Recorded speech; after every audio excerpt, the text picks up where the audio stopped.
आज आपण शैक्षणिक उद्दिष्टांचे श्रेणीबद्ध वर्गीकरण यावर चर्चा करणार आहोत. शैक्षणिक उद्दिष्टांचे श्रेणीबद्ध वर्गीकरण हे आपल्याला बघत असताना शैक्षणिक उद्दिष्टे म्हणजे काय हे आपण पाहणार आहोत.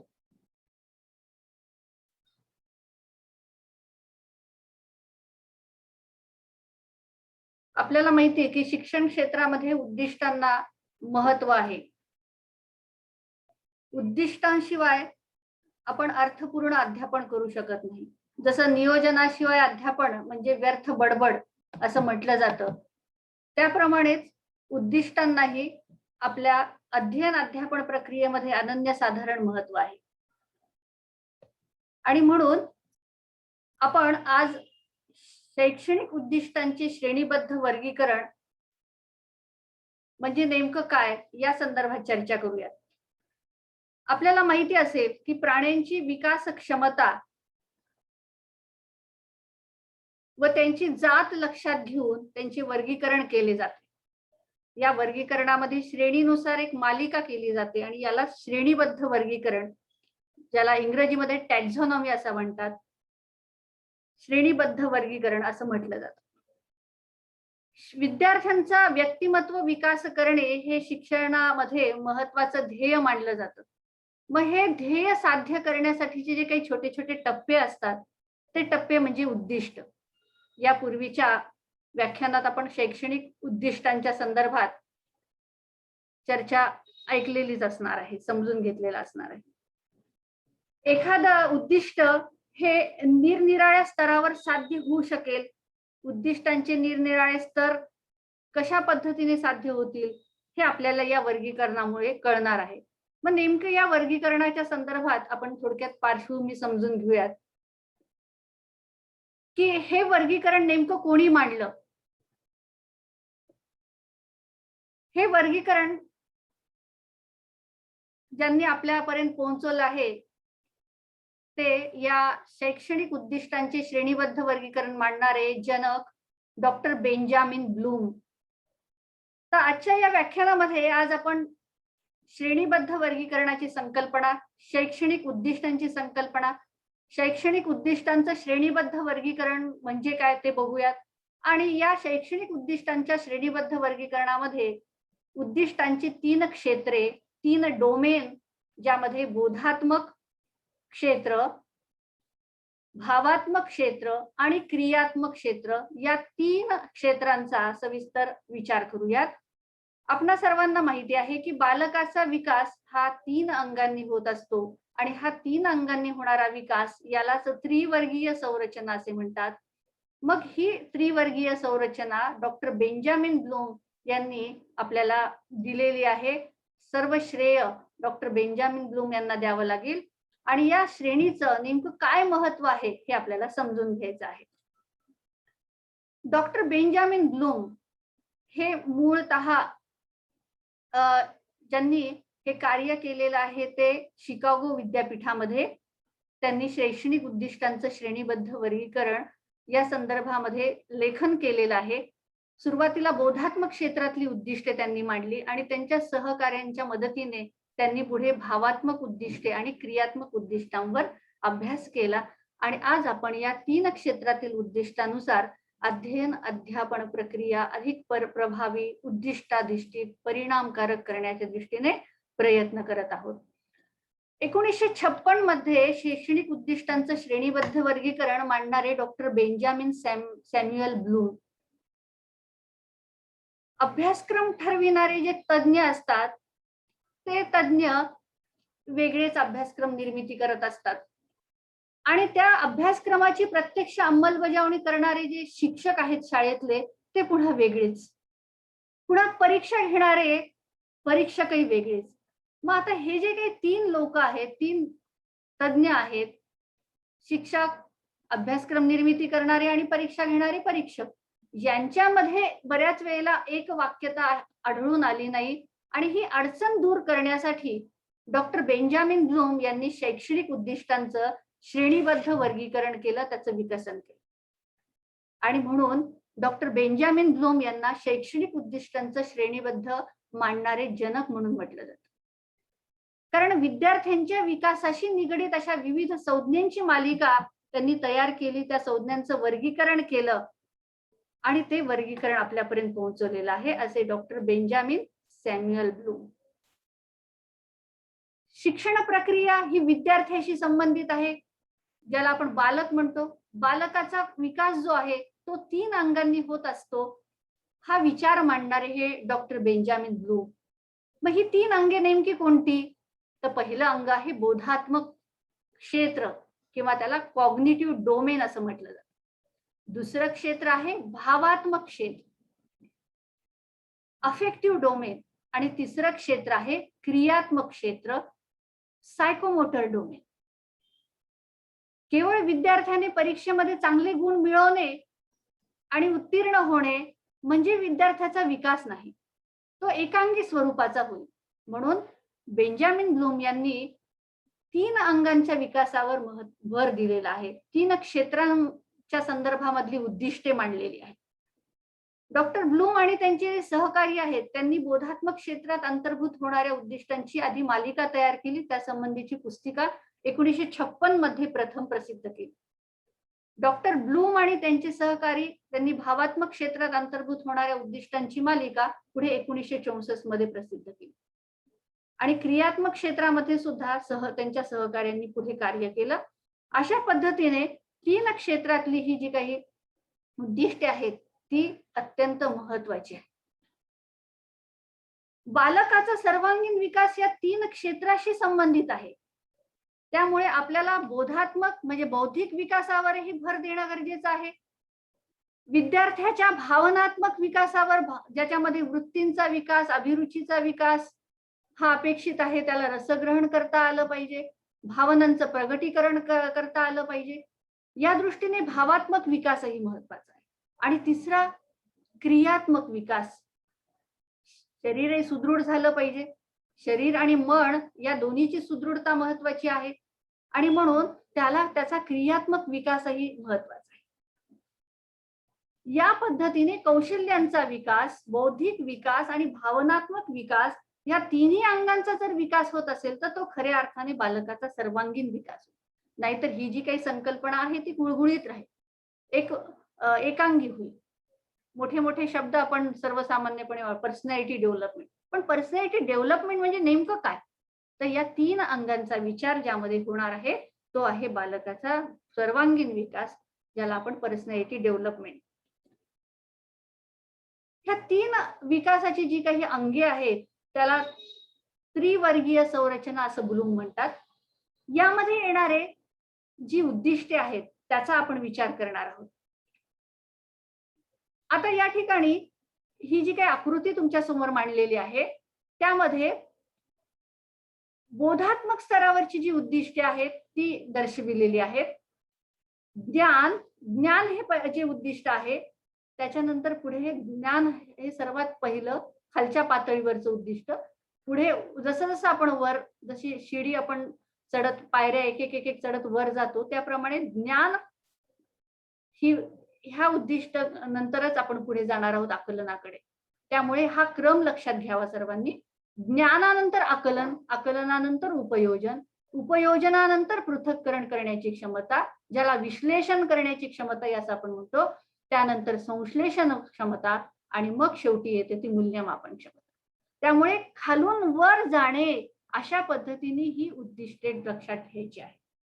बोधात्मक स्तरावरची ही उद्दिष्टे आपल्याला सविस्तरपणे अभ्यासायची आहे.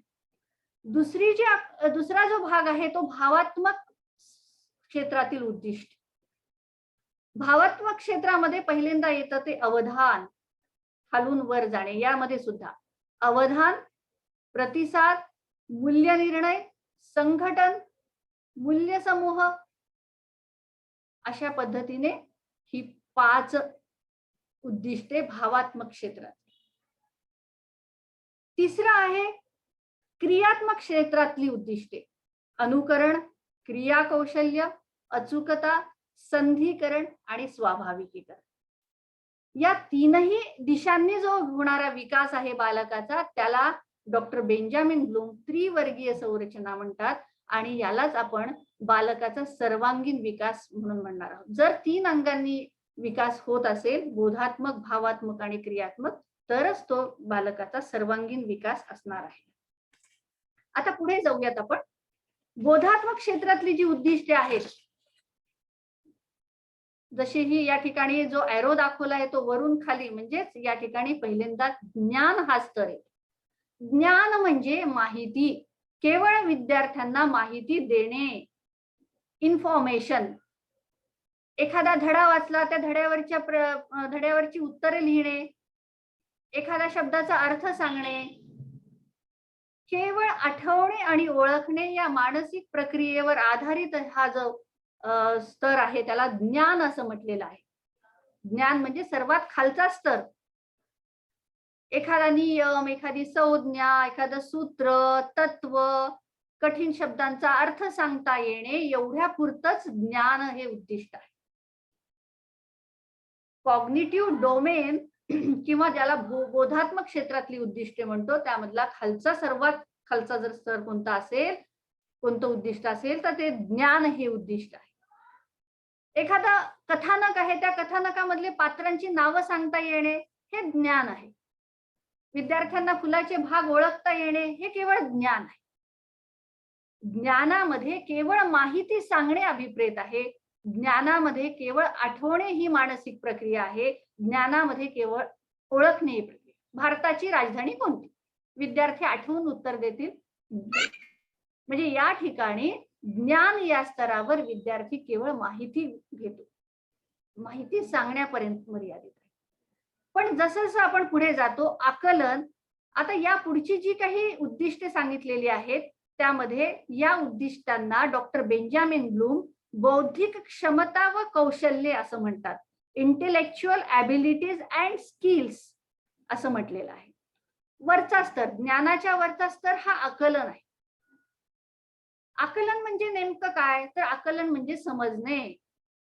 विद्यार्थी एखाद्या शब्दाचा अर्थ स्वतःच्या याच्यामध्ये स्पष्ट करतो, उदाहरणासह स्पष्ट करणे, प्रदूषणाची व्याख्या उदाहरणासह स्पष्ट करता येणे, एखादं तत्व, नियम, संज्ञा विद्यार्थ्यांना किती प्रमाणात समजलेलं आहे हे पडताळून पाहण्यासाठी आकलन हे उद्दिष्ट आहे.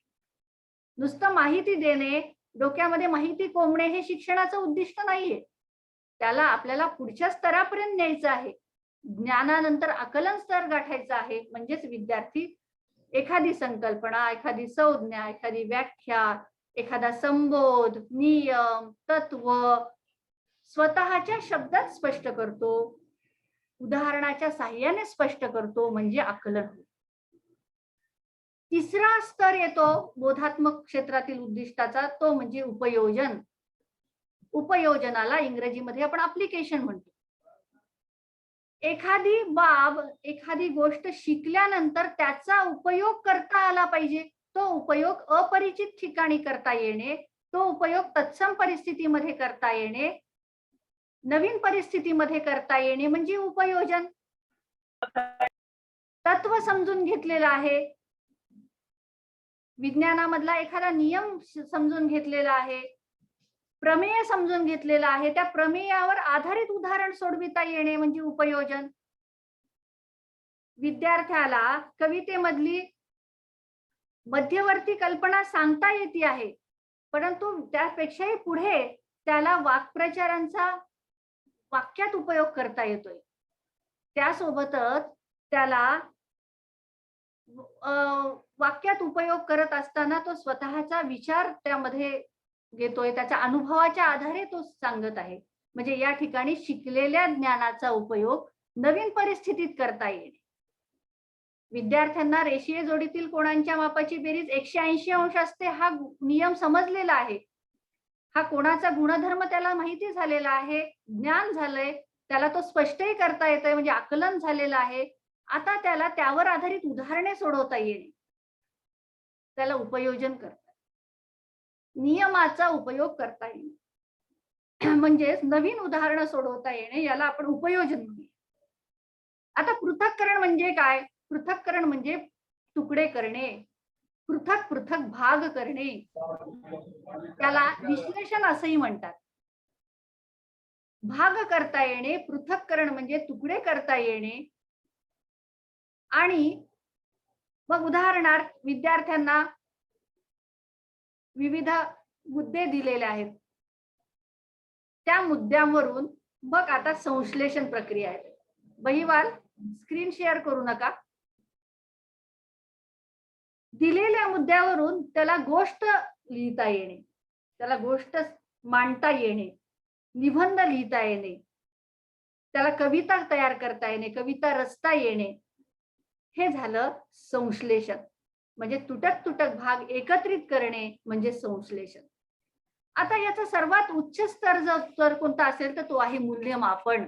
आपण जसं एखादा सिनेमा बघितल्यानंतर सिनेमा हॉलच्या बाहेर येतो आणि मग मित्रमंडळीमध्ये चर्चा असते की कोणी सिनेमा कसा वाटला, या संदर्भामध्ये आपण आपलं मूल्यमापन चर्चेमध्ये सांगत असतो की यामधला हा पात्र मला खूप आवडला, थीम जी होती सिनेमाची ती खूप आवडली, अमुक कलाकाराचं या ठिकाणी सादरीकरण खूप प्रभावी झालं.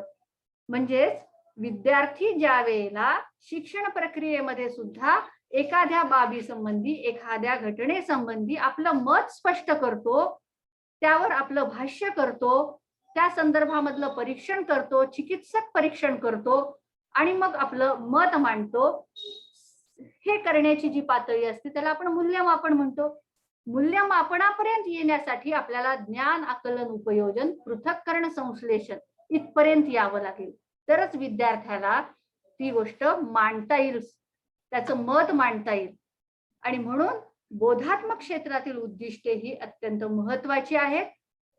आणि खालून वर जो काही जी शिडी आहे वर चढण्याची मूल्यमापनापर्यंतची, या दृष्टीने शिक्षकांनी आपल्या अध्यापनामध्ये तसं अध्ययनानुभूतींचं नियोजन करावं लागेल. म्हणून आपल्याला माहिती आहे की प्रश्न कौशल्यामध्ये उच्चस्तरीय प्रश्नांना या दृष्टीनेच महत्व आहे की विद्यार्थ्याला कवितेचं रसग्रहण करता आलं पाहिजे, विद्यार्थ्याला त्या कवितेतून काय बोध मिळाला आहे, काय संदेश सांगितलेला आहे तो मांडता आला पाहिजे आणि त्यातून आपल्या जीवनामध्ये कोणती गोष्ट अंगीकारली पाहिजे याचाही विचार त्यांनी केला पाहिजे. या दृष्टीने तीनही अंगांचा विचार डॉक्टर बेंजामिन ब्लूम यांनी केलेला आहे. आणि त्यानंतर येतो तो दुसरा स्तर, भावात्मक क्षेत्रातील उद्दिष्टे, अफेक्टिव्ह डोमेन ज्याला आपण म्हणतो. आज असं म्हटलेलं आहे की शिक्षण क्षेत्रामध्ये केवळ बोधात्मक क्षेत्रातील उद्दिष्ट विकसित करण्यावर भर दिला जातो की आमचा शाळेचा रिझल्ट हा जास्तीत जास्त लागला पाहिजे, विद्यार्थ्याला पैकीच्या पैकी गुण मिळाले पाहिजेत. परंतु भावात्मक क्षेत्रातील उद्दिष्टांकडे किंवा भावात्मक विकास जो अपेक्षित आहे बालकाचा, त्याकडे आज शिक्षण क्षेत्रामध्ये दुर्लक्ष होत आहे असं शिक्षण तज्ञांचं म्हणणं आहे. ही एक खंत आहे. आणि म्हणून हा क्षेत्र किंवा हा भावात्मक विकास विद्यार्थ्यांचा दुर्लक्षित होऊ नये या दृष्टीने आपल्याला या उद्दिष्टांकडे लक्ष द्यावं लागेल. यामध्ये पहिलं आहे अवधान. अवधान म्हणजे आपण एखाद्या गोष्ट ज्या वेळेला विद्यार्थ्यांना आपण एखादी बाब सांगतो, एखादी गोष्ट ज्या वेळेला सांगतो त्यावेळेला त्याचं जर लक्ष असेल, ज्याला आपण लिसनिंग स्किल म्हणतो, श्रवण कौशल्य, त्याचं जर श्रवण क्षमता विकसित करायची असेल तर त्याला आपल्याला लक्ष त्याचं आपल्याकडे केंद्रित करावं लागतं, त्या भागाकडे आपल्याला त्याचं लक्ष केंद्रित करावं लागतं. म्हणजे अवधान दिलं पाहिजे, विद्यार्थ्याने अवधान दिलं पाहिजे. आणि हे जर अवधान असेल तर त्याला त्या गोष्टीमध्ये अभिरुची निर्माण होईल, इंटरेस्ट डेव्हलप होईल. इंटरेस्ट डेव्हलप होण्यासाठी किंवा अभिरुची विकसित होण्यासाठी ती गोष्ट विद्यार्थ्यांकडे अवधान केंद्रीकरण जाण्याच्या दृष्टीने काय केलं पाहिजे. अवधान जर झालं तर तो प्रतिसाद देईल, म्हणजे चांगल्या पद्धतीने रिस्पॉन्ड करेल. बघा, पहिला स्तर भावात्मक क्षेत्रातला जो आहे तो अवधान, आणि दुसरा जो येतो तो आहे प्रतिसाद, रिस्पॉन्डिंग. अवधान असेल तर अभिरुची निर्माण होईल.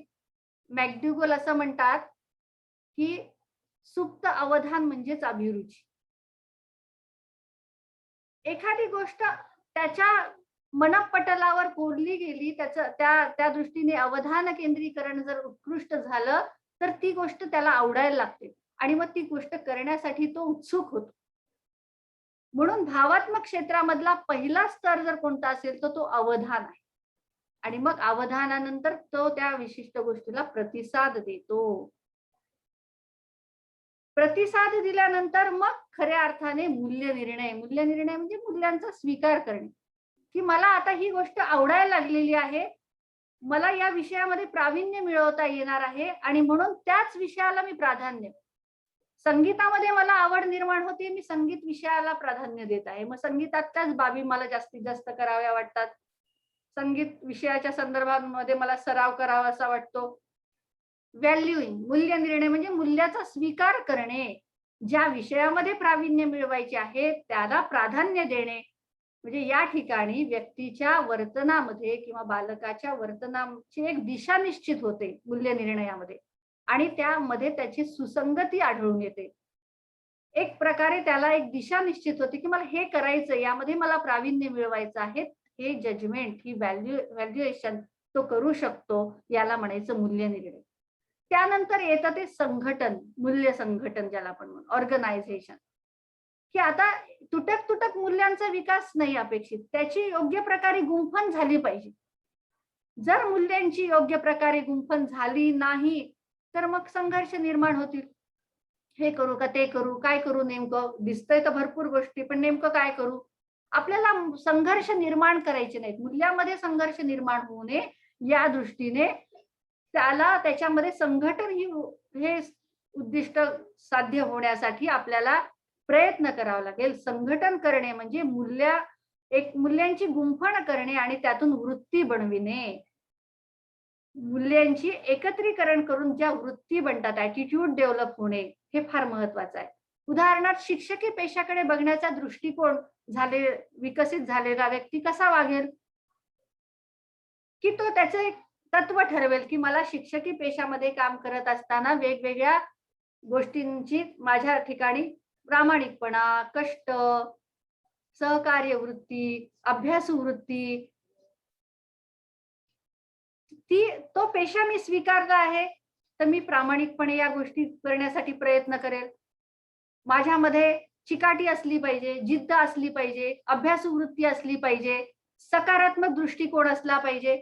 अनेक मूल्यांचं संघटन एकत्रित होऊन त्याप्रमाणे वृत्ती बनतात आणि म्हणून वृत्ती बनविण्याच्या दृष्टीने शिक्षकांनी प्रयत्न करणं गरजेचं आहे. भाषा विषय असतील, सामाजिक शास्त्रे असतील, या विषयाच्या माध्यमातून अर्थात शास्त्रांच्या माध्यमातून सुद्धा आपल्याला विद्यार्थ्यांमध्ये वृत्तींचा विकास करायचा आहे.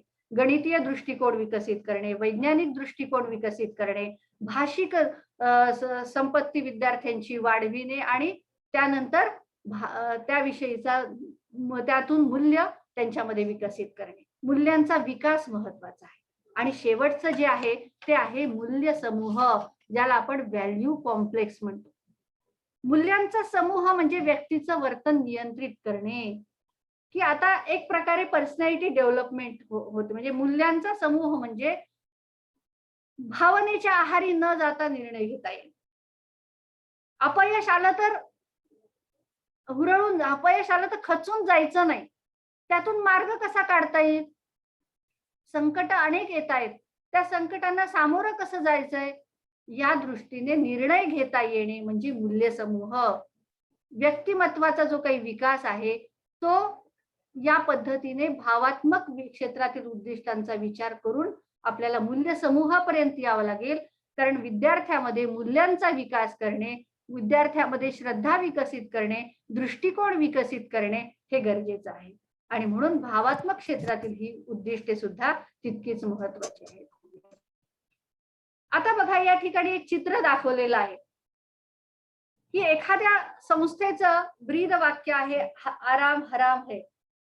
आणि तेच कार्यालयामध्ये ज्या वेळेला आपण बघतो की एखादा काम करणारा व्यक्ती जर आला, त्याला काही काम असेल त्या कार्यालयामध्ये आणि त्यांनी जर हे केले की साहेब माझं एवढं काम कर, तर तीच व्यक्ती आज नाही उद्या, उद्या नाही परवा या. म्हणजे या ठिकाणी उक्ती आणि कृती यामध्ये तफावत आढळून येते. याच्यावरून आपल्या लक्षात येते की भावात्मक विकासाचा अभाव आपल्याला आढळून येतो. आणि म्हणून शिक्षणाची उद्दिष्टे ही फक्त कागदोपत्री राहिली जातात. भावात्मक क्षेत्रातील उद्दिष्टांकडे दुर्लक्षित करण्याचं हे आपल्याला कारण किंवा उदाहरण म्हणावं लागेल. या ठिकाणी 2 चित्रे दाखवलेली आहेत. एका चित्रामध्ये शिक्षिका आपल्या विद्यार्थ्यांना उंदरावर 10 वाक्य लिहिण्यास सांगते आणि दुसऱ्या चित्रामध्ये ज्या वेळेला प्रत्यक्ष उंदीरच येतो त्यावेळेला ती घाबरून जाते आणि पळापळ करायला लागते.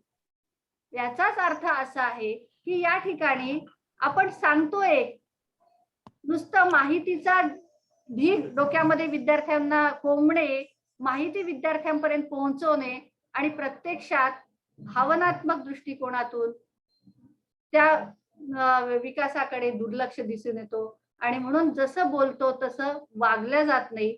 हे जे काही उदाहरण दिलंय ह्या चित्राच्या माध्यमातून हाच एक संदेश पोहोचवायचा आहे की विद्यार्थ्यांच्या भावात्मक विकासाकडे विकासाच्या बाबतीत आज दुर्लक्ष होत आहे. ही फार मोठी खंत आहे आणि त्यामुळे भावात्मक क्षेत्रातील उद्दिष्टे आपण आता बघितली, ज्यामध्ये आपण बघितलं की अवधान, प्रतिसाद, त्यानंतर मूल्यांचं संघटन, मूल्य समूह या गोष्टी खूप महत्वाच्या आहेत आणि ह्या भाषेच्या माध्यमातून, सामाजिक शास्त्रांच्या माध्यमातून, शास्त्रांच्या माध्यमातून विद्यार्थ्यांमध्ये भावात्मक विकास करणं अत्यंत गरजेचं आहे. आणि त्या दृष्टीने आपण आपल्या अध्यापनामध्ये शैक्षणिक अनुभूती ज्या आहेत त्या या विकासावर भर देण्याच्या दृष्टीने असल्या पाहिजेत. विद्यार्थ्यांची वृत्ती कशी विकसित करता येईल, विद्यार्थ्यांना रसग्रहण कशा पद्धतीने करता येईल, विद्यार्थ्यांचा एखाद्या बाबीकडे पाहण्याचा दृष्टिकोन कसा तयार करता येईल, सकारात्मक दृष्टिकोन कसा निर्माण करता येईल. नाहीतर बऱ्याच वेळेला धर्मनिरपेक्षता, स्वातंत्र्य, त्यानंतर आपण बघतो की व्यक्तिमत्व विकास, अशी मोठी मोठी शब्द जे आहेत त्याचं विद्यार्थ्यांपर्यंत या दृष्टीने मूल्यांचं विकसन होत नाही आणि मग विद्यार्थी केवळ पोपटपंची पाठ करतो आणि परीक्षेमध्ये उत्तर लिहितो. आता तिसऱ्या क्षेत्रातली उद्दिष्टे आपण बघूयात, क्रियात्मक क्षेत्रातील उद्दिष्टे. याच्यामधला पहिला स्तर आहे अनुकरण, इमिटेशन. एखादं कौशल्य ज्या वेळेला आपल्याला शिकायचं असते, विद्यार्थ्यांना शिकवायचं असते, त्यावेळेला विद्यार्थी त्या प्रशिक्षकाचं प्रशिक्षण देणारा जो आहे त्या बाबींचं निरीक्षण करत असतो. मग नृत्य कौशल्य असेल, लेखन कौशल्य असेल, टंकलेखन कौशल्य असेल, मुळाक्षरे लिहिण्याचं कौशल्य असेल लहान अगदी बालवाडीतील मुलांसाठी, तर त्या ठिकाणी जो काही शिक्षक शिकवणारा असतो, जो प्रशिक्षक असतो, त्याचं अनुकरण बालक करत असतो आणि त्यानुसार तो करण्याचा प्रयत्न करतो. याला म्हणतात अनुकरण करणे. एखाद्या बाबीचं केवळ निरीक्षण याच्यामध्ये अपेक्षित आहे. आपल्याला माहिती असेल की NCERT दिल्लीचा जो अभ्यासक्रम आणि संशोधन विभागाचे माजी प्रमुख डॉक्टर दवे यांनी या क्षेत्रातील उद्दिष्टांच्या मालिकेची रूपरेषा निश्चित केली आहे आणि या क्षेत्रातील उद्दिष्टांच्या कारक कौशल्यांचा अंतर्भाव यामध्ये होणार आहे. म्हणजे विद्यार्थ्यांचा स्नायू आणि मज्जातंतू यांच्यामध्ये जो समन्वय घडवून आणणं आवश्यक आहे. नुसतंच त्याला बौद्धिक विकास त्याचा करायचा, नुसतंच त्याचा भावात्मक विकास करायचा असं नाही, तर बोधात्मकही विकास करायचा, भावात्मकही विकास करायचा आणि क्रियात्मक विकासावरही लक्ष केंद्रित करायचं. आणि म्हणजेच हे जे काही स्नायू आणि मज्जातंतू यामध्ये जर समन्वय घडवून आणला तर विद्यार्थी ते कौशल्य अधिक सफाईदारपणे करू शकतील, अधिक जलद करू शकतील आणि सहजासहजी करू शकतील. म्हणून अनुकरण हे पहिलं उद्दिष्ट आहे आणि त्यामध्ये दुसऱ्याच्या कृतीचं केवळ निरीक्षण अपेक्षित आहे. यामध्ये विद्यार्थ्याच्या ज्या काही हालचाली असतील त्या ओबडधोबड असतील. तुम्ही तुमच्या बालवयातलं आठवण घ्या की तुम्ही सायकल शिकत होता. पहिल्या दिवशीच तुम्हाला सायकल शिकता आली का? निश्चितच नाही. तुम्ही ज्या वेळेला सायकल शिकायला लागलात तेव्हा तुम्ही कित्येक वेळेला पडलेला असतात.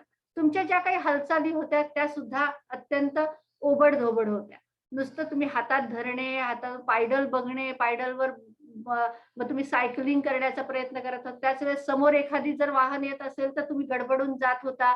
अशा पद्धतीने कौशल्यांच्या बाबतीत सुद्धा असंच होतं, की विद्यार्थी मुळाक्षरे काढताना काही पहिल्याच दिवशी त्याला मुळाक्षरे काढता येत नाहीत. त्याचं अक्षर आपण बघितलं, त्याचं गिरवणं बघितलं, तर अत्यंत ओबड-धोबड हालचाली आपल्याला पाहायला मिळतात. पेटी वाजवणे असू दे, टंकलेखन करणे असू दे, सायकल चालवणे असू दे, ह्याच्यामध्ये सगळ्या अनावश्यक हालचाली सुरुवातीला दिसतात. कारण हा केवळ निरीक्षणाच्या साहाय्याने अनुकरण करत असतो आणि त्यानंतर मग हळू पुढच्या टप्प्यावर हा ज्या वेळेला जातो त्याला दुसरा टप्पा म्हटलेला आहे क्रिया कौशल्य म्हणजे मॅनिप्युलेशन. म्हणजे ज्या काही प्रशिक्षक सूचना देतो त्या सूचनांनुसार हा क्रिया करायला लागतो. तो कौशल्य ते शिकायला लागतो. म्हणजे त्याच्या लक्षात येतं की आपल्याला जर टंकलेखन करायचं असेल तर कोणत्या बोटांचा आधार घ्यायचा आहे. जसं ASDF सेमिकॉलन LKJ सुरुवातीला सराव करायला लागतो. मग आपल्याला अंगठा नाही वापरायचा आहे. आपल्याला दोन्ही हातांची 4 बोटं जी आहेत, तर्जनी, मध्यमा, त्याच पद्धतीने करंगळी, तर दोन्ही हातांची बोटं आपल्याला वापरायची आहेत. मग त्या ठिकाणी त्या कीबोर्डवर कशा पद्धतीने आपण बोट ठेवायचे आहेत, इथून सुरुवात होते आणि ह्याचं अनुकरण आधी केल्यानंतर मग हळू त्या दिलेल्या सूचनांचं पालन विद्यार्थी करायला लागतो आणि ज्या अनावश्यक हालचाली होत्या त्या हालचाली तो कमी करतो आणि आवश्यक त्या हालचाली तो करायला लागतो. विविध हालचालीमधला फरक सुद्धा तो समजून घेतो आणि मग त्यातली कोणती नेमकी हालचाल निवडायची, नेमकी कोणती क्रिया करायची. मग पोहण्याचं कौशल्य असू दे, टंकलेखन करण्याचं कौशल्य असू दे, कम्प्युटरवर टायपिंग करण्याचं कौशल्य असू दे, सायकल चालवण्याचं कौशल्य असू दे, मुळाक्षर लिहिण्याचं लेखनाचं कौशल्य असू दे किंवा वाचन कौशल्य असू दे. कौशल्यांच्या बाबतीमध्ये क्रिया कौशल्य म्हणजे दिलेल्या सूचना अनुसरून विद्यार्थी क्रिया करतो, विविध हालचालीमधील फरक ओळखून तो हालचाल करतो आणि त्याप्रमाणे ती हालचाल मधली विशिष्ट गोष्ट निवडत असतो. आता हळूहळू बघा ते कौशल्य आत्मसात करण्याच्या दृष्टीने आता अचूकता यायला लागते. अचूकता म्हणजे प्रेसिजन. एखाद्या कृतीमधलं कौशल्य वाढल्यानंतर ती कृती जास्त रेखीव होते. चित्रकलेचं कौशल्य बघा, पहिल्या दिवशी लहान मुलांना चित्र काढायला सांगितलं तर ते कशा रेघोट्या ओढतात, वेगवेगळ्या पद्धतीने त्यांना वाटेल त्या पद्धतीने. नंतर हळूहळू मग ते अनुकरण करून कशी रेष मारायची आहे, रेघा कशा मारायच्या आहेत, वळणदार रेषा कशाला म्हणायचं, सगळ्या सूचनांचं अनुकरण करतात आणि त्यानुसार क्रिया कौशल्यामध्ये विशिष्ट क्रिया जी ड्रॉइंगसाठी, जी चित्रकलेसाठी आवश्यक आहे कृती, तीच कृती ती त्याच्याकडून करून घेतल्या जाते आणि मग त्या हळूहळू अचूकता यायला लागते. म्हणजे मग चित्र अधिक रेखीव व्हायला लागतं, चित्र अधिक प्रमाणबद्ध व्हायला लागतं, चित्र अधिक बिनचूक व्हायला लागतं. अचूकता म्हणजे एखाद्या कृतीमधलं कौशल्य वाढल्यानंतर ती कृती जास्त सुबक होणे, ती कृती जास्त अचूक होणे, ती कृती अधिक प्रमाणशीर होणे म्हणजे अचूकता. या वेळेला या टप्प्यामध्ये निश्चितच असं लक्षात येईल तुम्हाला की अनावश्यक हालचाली आपोआप कमी व्हायला लागलेल्या आहेत आणि आत्मविश्वास विद्यार्थ्याचा वाढतो. हळूहळू कौशल्य आत्मसात करण्याचा वेगही वाढतो. ती कृती अधिक वेगाने तो करायला लागतो आणि त्या कृतीमधला वेग वाढल्यामुळे त्याचा आत्मविश्वासही वाढतो. त्यानंतरचा चौथा टप्पा येतो तो संधिकरण, ज्याला आर्टिक्युलेशन म्हणतात. की आता एखादं कौशल्य ज्यावेळेला आत्मसात करतो त्यावेळेला विविध कृती असतात, विविध हालचाली असतात. सायकल चालविणे आहे, सायकल चालवण्यामध्ये पायडलवरही पाय ठेवायचा आहे, हँडललाही धरायचं आहे, समोर येणाऱ्या वाहनांकडे बघायचं आहे, स्पीड पण मेंटेन करायची आहे, बॅलन्स पण ठेवायचा आहे. म्हणजे हे सगळं करत असताना त्या विविध हालचालींमध्ये समन्वय घडवून आणणे म्हणजे संधिकरण, ज्याला आपण आर्टिक्युलेशन म्हणतो. आणि मग ते कौशल्य त्याला त्या पद्धतीने आत्मसात केल्यामुळे तो विविध कृतींवर समन्वय साधू शकतो, विविध कृतीमधलं कोऑर्डिनेशन करू शकतो. नृत्य कलेमध्येही तेच आहे. कथ्थक नृत्य असेल, भरतनाट्यम नृत्य असेल, त्यावेळेला पायाची हालचाल करायची, हातांची हालचाल करायची, मानेची करायची आहे. त्याच वेळेला आपलं डोकं सुद्धा हलवायचं आहे. त्यामधला जो काही समन्वय आहे तो समन्वय साधणे म्हणजे संधिकरण. आणि शेवटचं आहे स्वाभाविकीकरण.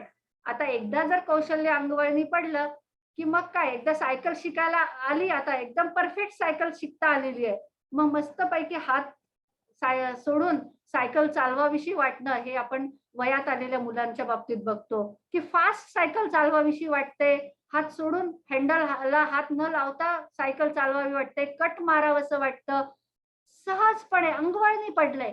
किंवा आपण मस्तपैकी गाणे ऐकत ऐकत टायपिंग करत आहोत, स्वाभाविकीकरण झाले. त्या कौशल्याचं स्वाभाविकीकरण म्हणजे ते कौशल्य अंगवळणी पडणे, ते कौशल्य विनासायास करता येणे, त्या कौशल्यामध्ये सहजता दिसून येणे म्हणजेच स्वाभाविकीकरण. या ठिकाणी आपल्याला मानसिक शक्ती खर्च करावी लागत नाही, कारण आपण अनुकरण, क्रिया, कौशल्य, अचूकता, संधीकरण या टप्प्यातून गेलेलो आहोत आणि शेवटच्या टप्प्यापर्यंत आलेलो आहोत. म्हणून स्वाभाविकीकरणामध्ये एक सवयच होऊन जाते. चित्र काढायला सांगितलं, मस्तपैकी जे चित्र सांगितलं तेच चित्र अचूक काढता येईल. संगीतामध्ये कला आलेली आहे, आता आत्मसात झाली आहे. आता छानपैकी एखादी नवीन रचना तयार करता येते. गायन आपल्याला छान पद्धतीने करता येते, गेय रूपामध्ये करता येते, अलंकाराचा विचार करून आपण गायन करू शकतो. म्हणजे या ठिकाणी गायन असू दे, नृत्य असू दे, वाचन असू दे, लेखन कौशल्य असू दे, टंकलेखन कौशल्य असू दे, खेळाच्या बाबतीमध्ये आपण बघतो की क्रिकेटचा खेळ असू दे, बॅडमिंटनचा खेळ असू दे, विविध खेळामध्ये ज्या वेळेला आपण तरबेज होतो तेव्हा आपल्या लक्षात येतं की तो विद्यार्थी त्या बाबतीमध्ये अशा पद्धतीने त्यांनी ते कौशल्य आत्मसात केलेलं आहे, म्हणजे त्याच्यामध्ये हे स्वाभाविकीकरण दिसून येत आहे. सचिन तेंडुलकर म्हटलं की त्याचं जे क्रिकेट मधलं जे आपण परफेक्शन बघतो, हे हे जे काही परफेक्शन आता दिसायला लागलंय ते केवळ या क्षेत्रातील उद्दिष्ट गाठल्यामुळे. अनुकरण केलं त्यांनी, त्यानंतर क्रिया कौशल्य झालं, मग अचूकता आली, हळूहळू संधीकरण करता आलं आणि मग आता सहजपणे विनासायास ते कौशल्य येतं. त्याला आपण स्वाभाविकीकरण म्हणतो. अशा पद्धतीने आपल्याला या 3 क्षेत्रातील उद्दिष्टांचा विचार करायचा आहे. आता आपल्याकडे वेळ फक्त 1 मिनिट आहे. आपण या शैक्षणिक उद्दिष्टांचं श्रेणीबद्ध वर्गीकरणाचं महत्व समजून घेणार आहोत. सर या ठिकाणी असतील तर मग एक परत 10च मिनिटं मला लागणार आहेत. हॅलो. काही हरकत नाही मॅडम, म्हणूनच मी म्हटलं. काही हरकत नाही म्हटलं, तुम्हाला आवश्यक तेवढा वेळ घ्या. अच्छा, मग ते रिजॉईन करावं लागेल सर्वांना. चालेल, हरकत नाही. ओके. तर आपला हा शेवटचा टप्पा होता की श्रेणीनुसार वर्गीकरणाचं शैक्षणिक महत्व काय आहे हे आपण समजून घेणार आहोत. की आपण आता बघितलं की विद्यार्थ्याचं व्यक्तिमत्व